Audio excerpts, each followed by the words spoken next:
اب ایک کلچر ایران اور عراق میں ہے، ہمارے یہاں بہت برا مانا جاتا ہے اور وہاں ان کا کلچر ہے کہ ہمارے یہاں مجلس جب شروع ہوتی ہے تو ہر ایکٹیویٹی بند ہو جاتی ہے، پورا فوکس خطیب کی طرف، خطیب کی باتوں کی طرف، مصائب امام حسین کی طرف۔ لیکن آپ ایران اور عراق جائیں گے، وہاں مجلس ہوتی ہے تو مجلس کے بیچ میں چائے بھی چل رہی ہوتی ہے، یا خطیب صاحب مجلس پڑھ رہے ہیں اور گوشے کناروں میں لوگ ٹیک لگا کے بیٹھے ہیں اور مولا حسین کی چائے کی نیاز بھی جو قہوہ دیتے ہیں وہ چلتا ہے۔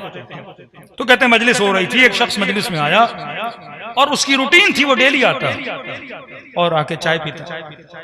اب جب چائے پیتا اپنا مجلس سنتا، چلو بھائی چائے پی لی تو مجلس کے آخر میں ماتم کر لو، نہیں گریا کر لو، نہیں، آیا 3-4 کپ چائے کے پیے اور مجلس اٹھ کے چلا گیا۔ شیخ عبداللہ کہتے ہیں یہ بات مجھے بڑی بری لگی، یاد بھی مجلس کے خلاف ہے کہ مجلس میں آئے ہو کم از کم گریا کرو، ماتم کرو، توجہ سے سنو، 4 صلواتیں پڑھو۔ یہ کیا ہوا کہ آپ مجلس میں آئے اور آپ نے چائے پی اور آپ مجلس سے نکل گئے؟ کہتے ہیں میں نے کہا نہیں لیکن دل میں برا ضرور بنا۔ صدام آیا، ہم کہتے ہیں عراق سے ایران چلے گئے، ایران میں پھر مجلس میں بپا کی، کہتے ہیں 1.5 سال کے بعد مجھے مجلس میں وہی بندہ نظر آیا جو عراق میں نجف میں مجلس سننے آتا تھا۔ میں نے کہا شاید بدل گیا ہو لیکن یہاں پر بھی اس کی یہی روٹین تھی۔ مجلس شروع ہوئی اور اس نے چائے پینا شروع کی اور 3-4 کپ پی اور پھر نکل گیا۔ میں نے کہا بندے خدا نہ وہاں پہ سدھرا نہ یہاں پہ سدھرا، وہی کام ہے اس کے، نہ غور سے مجلس سنتا ہے، نہ ماتم کرتا ہے، نہ گریا کرتا ہے، بس آیا اور 3-4 چائے کے کپ پہ کے نکل جاتا ہے۔ کہتا 1.5-2 سال کے بعد اس کا انتقال ہو گیا، یہ دنیا سے چلا گیا۔ شیخ عبداللہ کہتے ہیں کہ اللہ نے اس کے مرنے کے 1-1.5 سال بعد مجھے اس کی برزخ دکھائی۔ ظاہر ہم جتنے بھی مومنین اس دنیا سے جائیں گے عالم برزخ میں جائیں گے۔ برزخ میں 2 وادیاں ہیں، وادی السلام اور وادی برہوت۔ وادی السلام سلامتی کی وادی، وادی برہوت جہاں پہ لوگوں کو عذاب دیا جائے گا۔ کہتے ہیں اللہ نے مجھے اس کی برزخ دکھائی، نہ رشتہ دار ہے نہ کچھ، کیونکہ اس کے ذہن میں اس مومن کے لیے خیال تھا جو برا خیال تھا، یہ چائے پینے والا ہے، اس کو کیا اجر ملے گا، یہ جنت میں تھوڑی جائے گا، یہ تو شاید توہین مجلس کر رہا ہے، نہ گریا نہ ماتم نہ سن رہا ہے، آیا چائے پی کے چلا گیا۔ کہ اللہ نے جان بوجھ کے مجھے اس کی برزخ دکھائی۔ شیخ عبداللہ کہتے ہیں میں نے دیکھا کہ برزخ کے باغوں میں سے ایک باغ میں بیٹھا ہوا ہے، پریشان ہوا۔ میں نے کہا بوڑھے کس نے دیا یہ باغ؟ کہتا جب مرا تو حسین لینے کے لیے آئے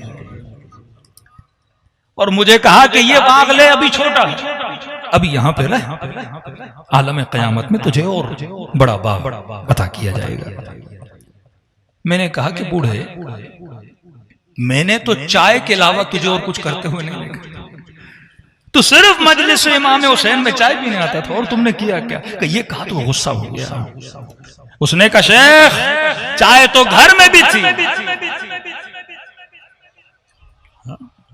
شیخ چائے تو میرے گھر میں بھی تھی، میں مجلس حسین میں چائے پینے نہیں حسین کی چائے پینے کے لیے آتا تھا۔ اب تصور کریں جو اس نیت سے بھی فرش عزا پر آئے، قہوہ ہے نا ہمارے ہاں تو چلو دودھ مہنگا ہے، پانی مہنگا ہوتا ہے کیا، کہ یہ چائے تو میں گھر میں بھی پی سکتا تھا لیکن میں نیت کر کے آتا تھا، نہیں فرش عزا پہ جاؤں گا حسین کے نیاز کی چائے پیوں گا۔ اس نیت کو مد نظر رکھتے ہوئے امام حسین نے عالم برزخ میں اسے باغ عطا کیا۔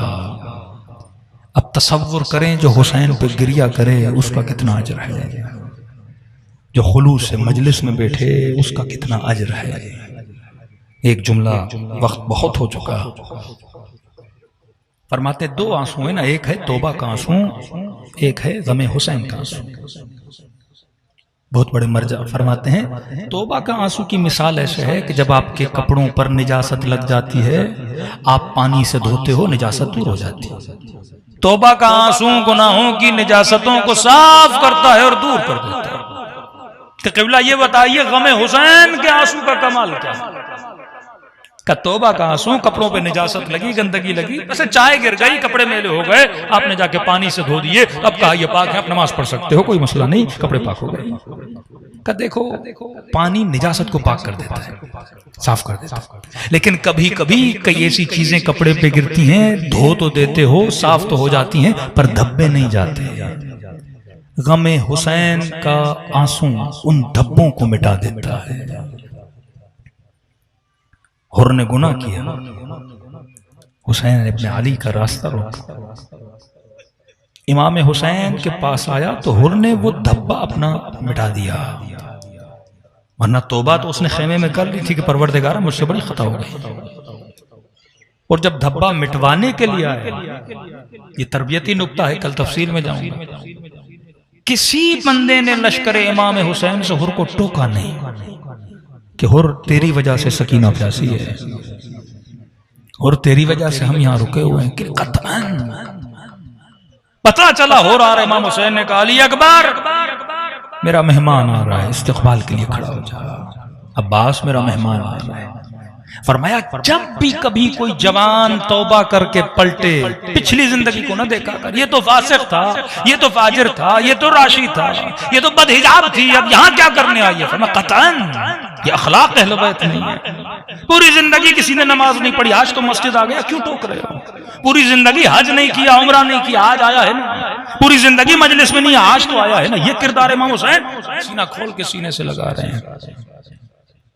وہ شرمندہ ہے، حسین اپنے ہاتھوں سے اس کی رسیاں کھول رہے ہیں، حسین اپنے ہاتھوں سے اس کی پٹیاں کھول رہے ہیں کہ کہیں اسے شرمندگی نہ ہو، اور فوراً کہا بھیا حر میرے سینے سے لگ جائے، کہ تو مہمان ہے تو بیٹھ۔ یہ اخلاق امام حسین، یہ وہ اخلاق ہے جو لوگوں کو اٹریکٹ کرتا ہے۔